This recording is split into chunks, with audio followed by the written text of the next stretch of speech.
Olá, meu nome é Célio Antunes, sejam bem-vindos a mais um ImpactaCast.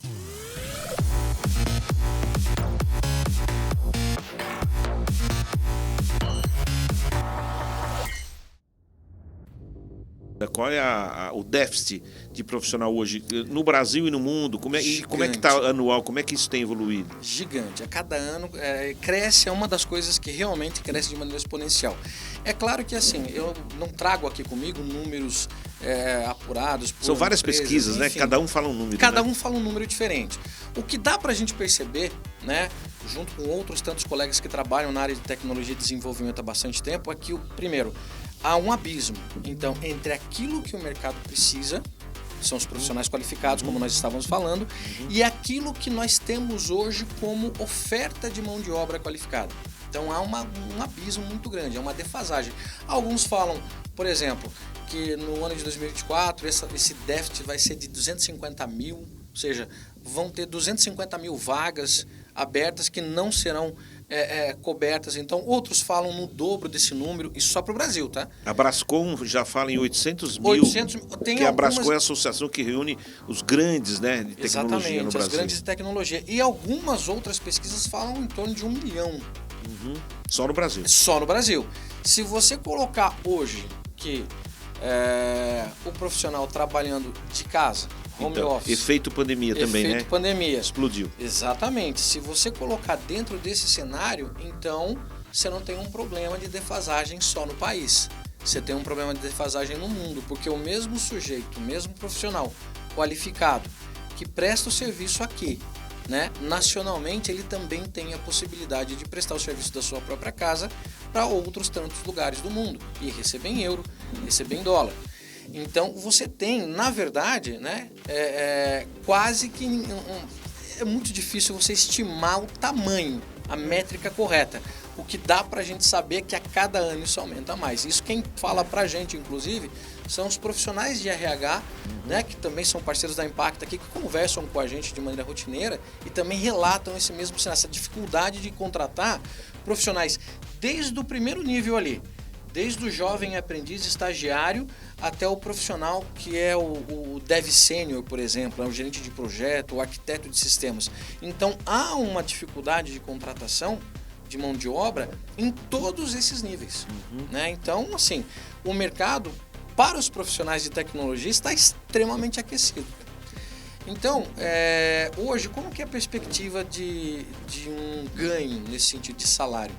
Isso varia muito de empresa para empresa, de projeto para projeto e de demanda para demanda. Mas a gente pode colocar um valor médio, mais ou menos, o que se tem hoje como oferta, vamos dizer assim.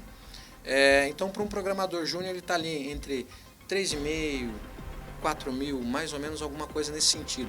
Lembrando sempre, né? Depende muito da empresa, depende do perfil do profissional, né? De outras variáveis tantas. Mas a média seria mais ou menos essa. Depois, com o passar do tempo, na medida em que ele vai se especializando, ele sobe, né? Muda de patamar, vai para um programador pleno.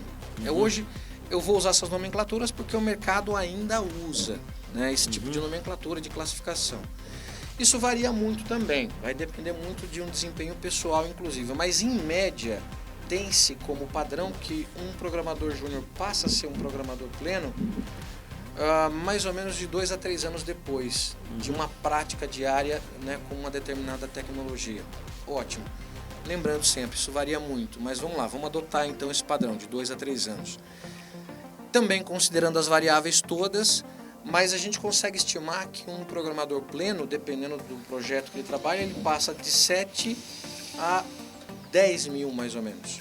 Né? Mais ou menos isso, dependendo da experiência que ele tem, do tipo de tecnologia que ele desenvolve, da forma então como o time está montado. Então você tem essa variável, né? Essas variáveis todas, esse range todo.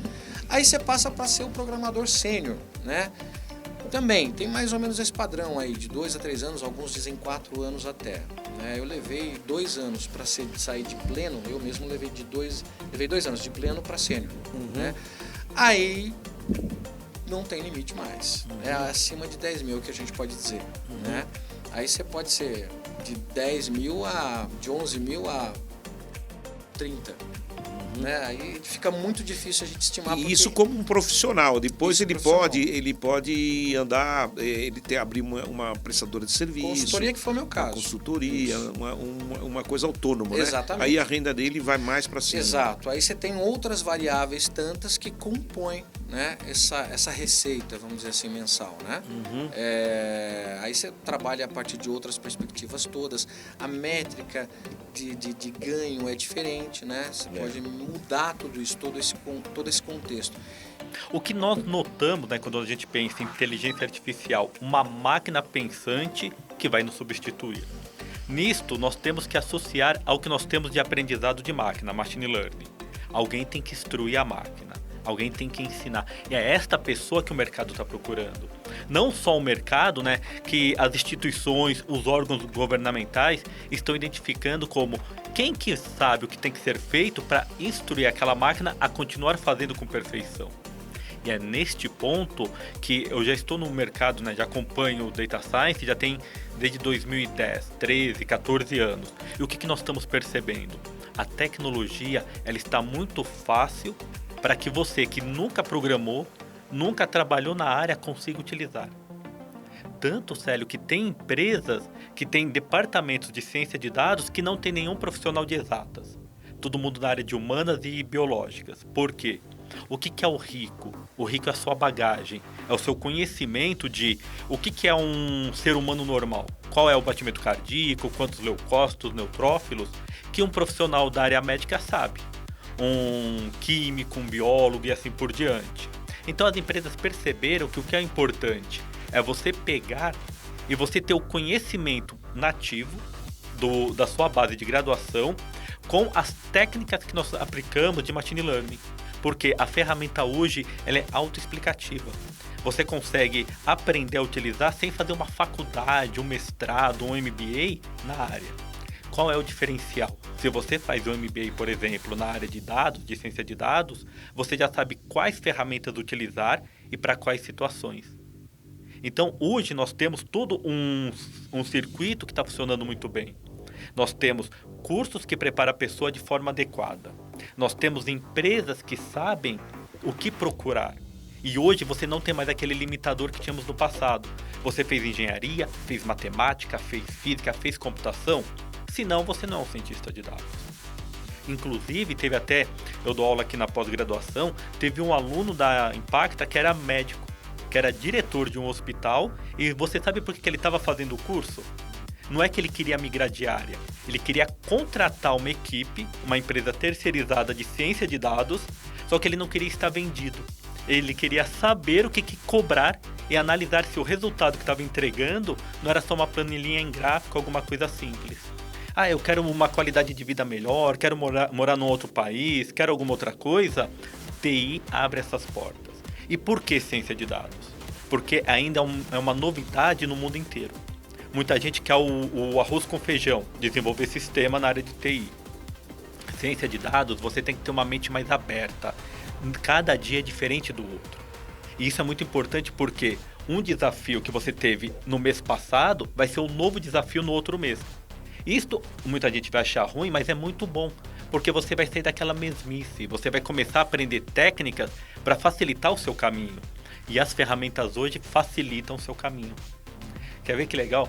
Bem no começo, lá para 2015, o que eles pediam? Uma vaga de um grande banco no Brasil, o pré-requisito dele para um cientista de dados tinha que ter praticamente mestrado em machine learning, ter doutorado na área, ter formação em matemática, tinha que ter tanta coisa.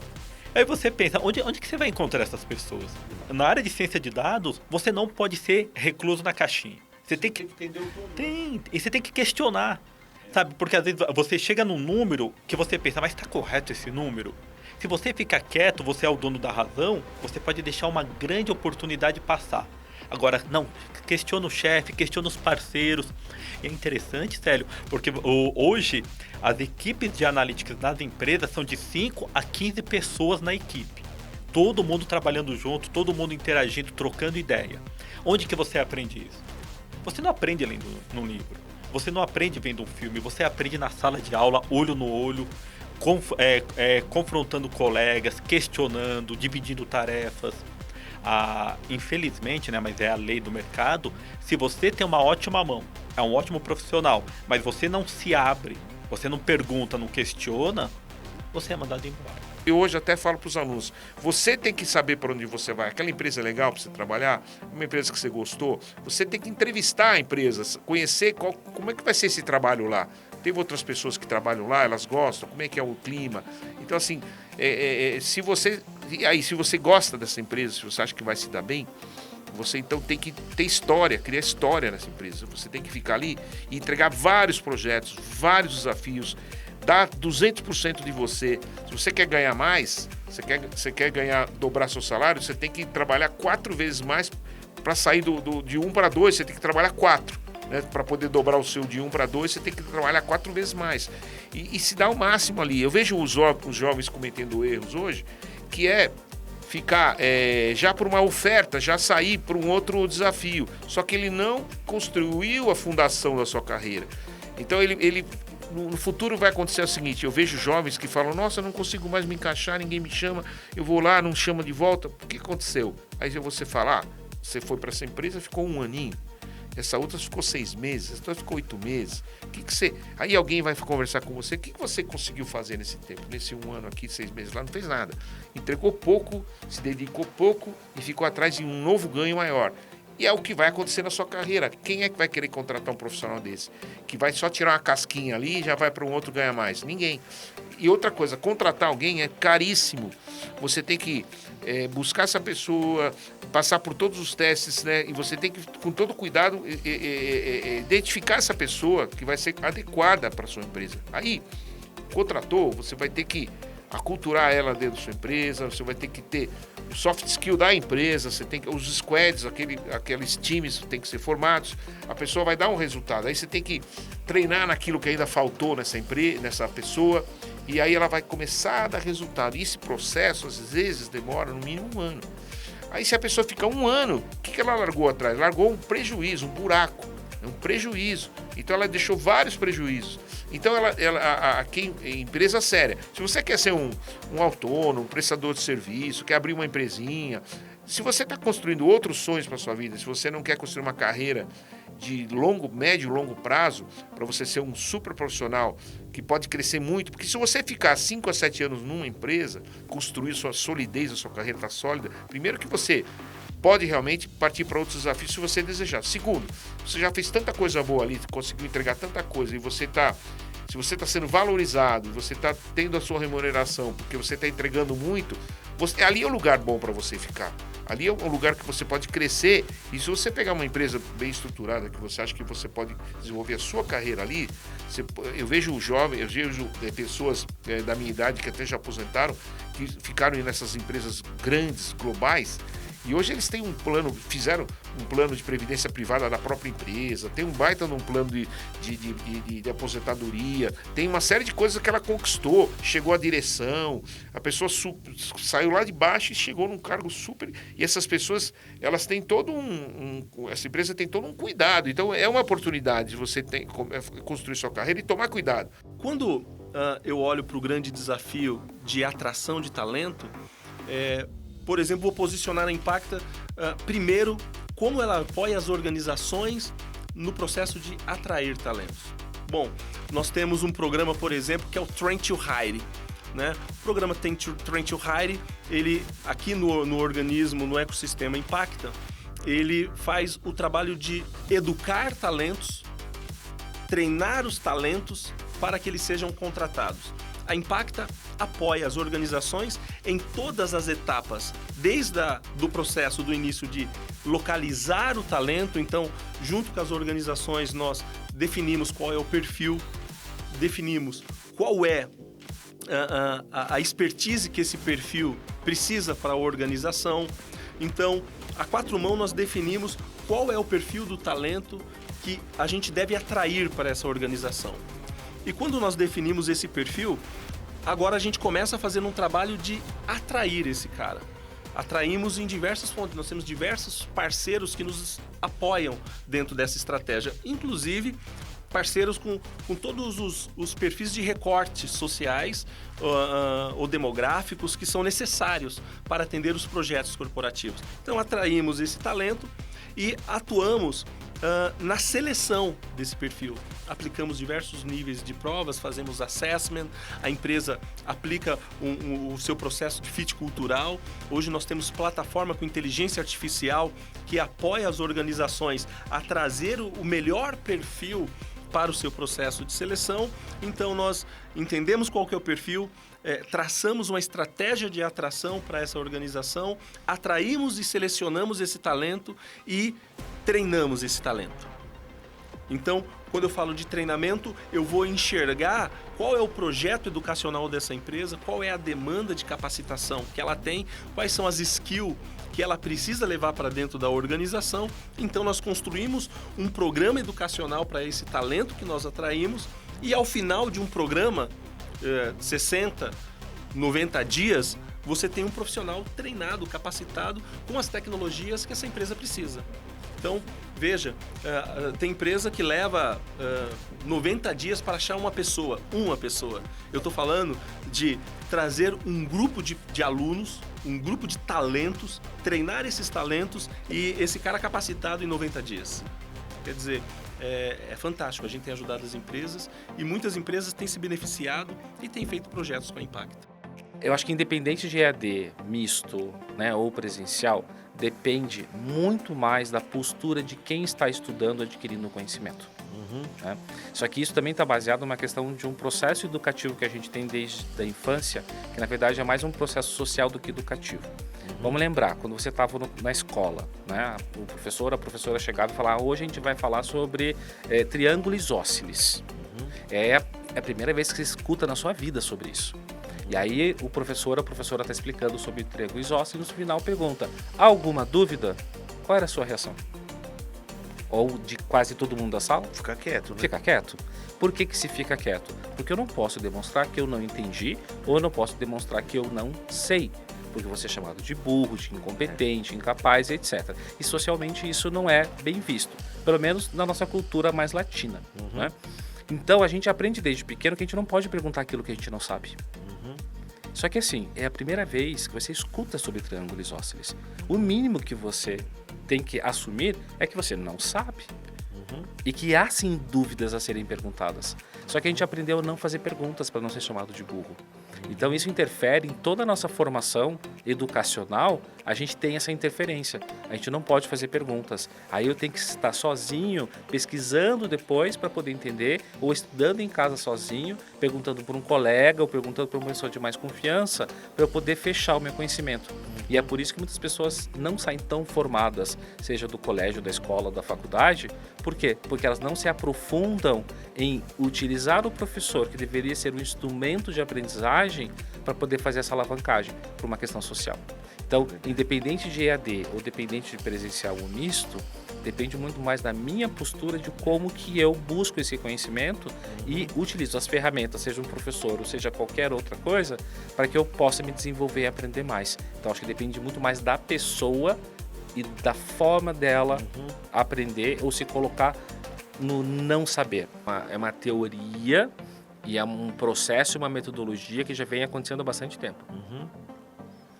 Mas recentemente as empresas e as áreas de pessoas têm investido mais tempo. O que é a jornada de experiência do colaborador ou Employee Experience, como é conhecido? É um ciclo com várias etapas, né, dessa jornada que é muito próximo da teoria da jornada do herói, né, por isso vem a palavra jornada. E essa jornada de experiência ela começa desde o momento em que a pessoa conhece a empresa como possível marca empregadora.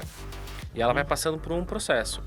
Então alguém não conhece a Impacta ainda como marca empregadora, só conhece a Impacta como a empresa que fornece treinamentos, cursos, faculdade, etc. E aí um dia me surge, né, uma propaganda da Impacta com uma vaga. Puxa, eu nunca tinha pensado na Impacta como um lugar para eu trabalhar. Deixa eu entender o que é. Mas nesse momento começa a jornada dele com a Impacta. Vai começar a investigar o que é a Impacta como marca empregadora, vai conhecer a Impacta como isso, como marca empregadora, depois vai ter um interesse em querer trabalhar aqui, vai gerar um desejo né? E esse desejo pode gerar eu mandar o meu currículo para me candidatar a uma vaga. Eu sendo contratado por esse processo de recrutamento, eu já saio da jornada do candidato para a jornada do colaborador ou colaboradora. E o primeiro momento dessa jornada de colaborador é o onboarding, quando eu chego dentro da companhia. Depois, toda a minha parte de desenvolvimento dentro da companhia, o engajamento e a minha finalização, que é o offboarding. Né? Se você vê tudo isso, é a mesma jornada de compra de um cliente ou um consumidor. É daí que o RH bebeu essa informação. Então, um cliente é a mesma coisa. Né? Então, eu vou comprar um telefone, né? Eu primeiro vou conhecer a marca do telefone, me apaixonar por essa marca do telefone, vai virar um objeto de desejo para mim e eu vou fazer de tudo para comprar aquele telefone. E aquele telefone vai me trazer uma experiência tão positiva que sempre eu vou trocar quando mudarem de versão, porque é algo que me traz um prazer e me traz um retorno muito positivo, me traz uma ótima experiência. Então não vou mudar para o concorrente. Tá vendo? É a mesma coisa com a jornada de experiência da pessoa dentro da empresa. É entender que hoje em dia os squads são formados por pessoas diversas da empresa, onde de repente o único cara de tecnologia pode ser que seja um estagiário ou que seja um analista júnior. Então esse cara tem que estar com a mentalidade formatada já preparada para lidar com essa liderança fluida. Para quando chegar num determinado ponto do projeto, que alguém fale pro cara de tecnologia, seja esse cara de tecnologia um gerente ou um analista júnior, e aí, o que você acha melhor? Como que a gente vai fazer isso aqui? De repente, não é um gestor ou um diretor do financeiro, do marketing, que vai saber a coisa certa. É o cara que entende minimamente de tecnologia naquele grupo de trabalho. Então, assim, a gente está destruindo, Célio, no dia a dia dos cursos. A cada semestre eu vou percebendo isso, porque depois tem um outro lado que eu colho os frutos que eu planto na sala de aula, que é estar cuidando do núcleo de carreiras da Impacta.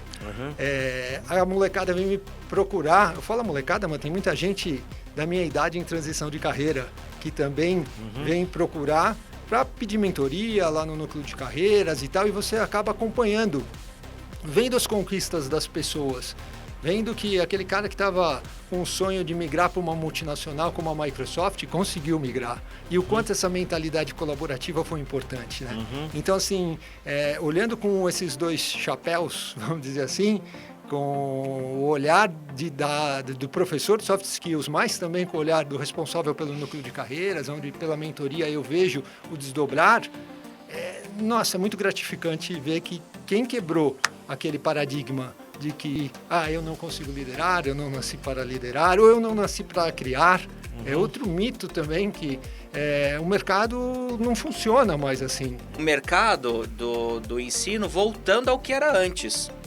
Voltando a fazer esse tipo de iniciativa, você sair já da faculdade com não é mais um emprego garantido, é a sua empresa garantida. Você se juntou ali com grandes talentos que você conheceu na faculdade e você cria uma empresa, né? Você cria uma startup, você tem a estrutura do amparo ali da faculdade, da universidade, para te ajudar a formar o seu modelo de negócio. Então, o brasileiro ele tem muito pouca cultura de empreendedorismo. A gente pensa muito que a gente tem que ser empregado por alguém, né? E não que é uma opção. Né? A gente pensa muito que o empreendedorismo é a exceção, mas não precisa ser a exceção. Pode ser uma das duas opções que você tem. Você vai sair da faculdade, você quer trabalhar para uma empresa ou você quer criar sua própria empresa? A gente é condicionado, a cultura brasileira é condicionada a ser empregado, mas não. E eu estou vendo as faculdades como a Impacta estimulando voltar ao que era antes, mas não com um emprego garantido. Você vai trabalhar para você mesmo. Você vai criar sua startup com os seus amigos. Você vai ter rotas para achar investidores, você vai ter rotas para achar rodadas de investimento, rodadas de negócio, investidores anjo. Tem todo um ecossistema e a economia está se reativando nessa direção. Só que a economia e os investidores estão muito mais cruéis hoje. Eles não investem mais só numa ideia. Sua ideia é muito boa, toma aqui 5 milhões. Eles investem em ideias sólidas. Então, isso é muito importante, o papel da universidade e da faculdade, de tornar esses modelos de negócio sustentáveis financeiramente, parar de pé. Então não é mais só uma ideia revolucionária, você tem que ter um modelo de negócio também que o investidor olha assim, tá bom, parece que eles têm um plano mesmo, não é só uma ideia. Então isso é importantíssimo.